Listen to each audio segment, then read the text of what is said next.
ನಮಸ್ಕಾರ ಬಂಗಾರಪೇಟೆ. ಇವತ್ತಿನ ವಿಡಿಯೋ ಏನಂದರೆ ಒಂದು ಒಳ್ಳೆ tiffin centre, nights tiffin centre location ಹೇಳ್ತೀನಿ. ಇದು ಬಂದು ಕುವೆಂಪು ಸರ್ಕಲಿಂದ ಮುಂದೆ ಇದೆ, ಬಟ್ ಎಕ್ಸಾಕ್ಟ್ ಲೊಕೇಶನ್ ನನಗೆ ಗೊತ್ತಿಲ್ಲ. ಯಾರನ್ನ ಗೊತ್ತಿಲ್ಲ ಬಂಗಾರಪೇಟೆ ಅವ್ರು ಕಾಮೆಂಟ್ ಮಾಡಿ. ಇಲ್ಲಿ ಮಳೆ ಬೀಳ್ತಿತ್ತು. ಇಲ್ಲಿ ನಾವು ಫಸ್ಟು ಇಡ್ಲಿ ವಡೆ ತೊಗೊಂಡ್ವಿ. ಇಡ್ಲಿ ಮಾತ್ರ ಹೂವು ಥರ ಇತ್ತು. ಆ ಬಿಸಿಯಲ್ಲಿ ಆ ಮಳೆಯಲ್ಲಿ ತಿಂತಾಯಿದ್ರೆ ಕಳೆದೋಗ್ತೀರ ನಿಜ. ರೆಡ್ ಚಟ್ನಿ ಕೊಟ್ಟಿದ್ರು, ಅದು ಸಹ ಸೂಪರಾಗಿತ್ತು. ಮತ್ತು ಇನ್ನೊಂದು ಮಸಾಲೆ ದೋಸೆ ತೊಗೊಂಡ್ವಿ, ಅದು ಸಹ ಸೂಪರಾಗಿತ್ತು. ಒಂದು ಮಸ್ಟ್ ಟ್ರೈ ಮಾಡಿ ಅಂತ ಹೇಳ್ತೀನಿ. ಯಾವ 5 ಸ್ಟಾರ್ ಹೋಟ್ಲಿಗೂ ಏನು ಕಮ್ಮಿ ಇಲ್ಲ. ನಮ್ಮ ಸ್ಟ್ರೀಟ್ ಫುಡ್ಡಲ್ಲಿ ಸಿಗೋ ಟೇಸ್ಟು ಯಾವ 5 ಸ್ಟಾರ್ ಹೋಟ್ಲಲ್ಲಿ ಸಿಗೋಲ್ಲ.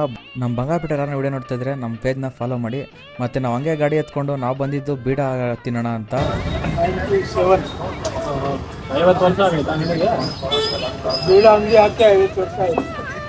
50 ವರ್ಷ ಹಳೆಯ ಅಂಗಡಿಯಲ್ಲಿ ಬೀಡ ಹಾಕ್ಸಿದ್ವಿ. ಇದೊಂದು ಕುವೆಂಪು ಸರ್ಕಲಲ್ಲಿದೆ.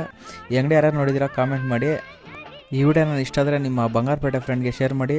ಮತ್ತು ನಮ್ಮ ಇಷ್ಟ ಪೇಜ್ನ ಫಾಲೋ ಮಾಡಿ. ಇವತ್ತಿನ ಕತೆ ಅಷ್ಟೇ. ಮತ್ತೆ ನೆಕ್ಸ್ಟ್ ವಿಡಿಯೋಲಿ ಬರ್ತೀನಿ. Bye friends.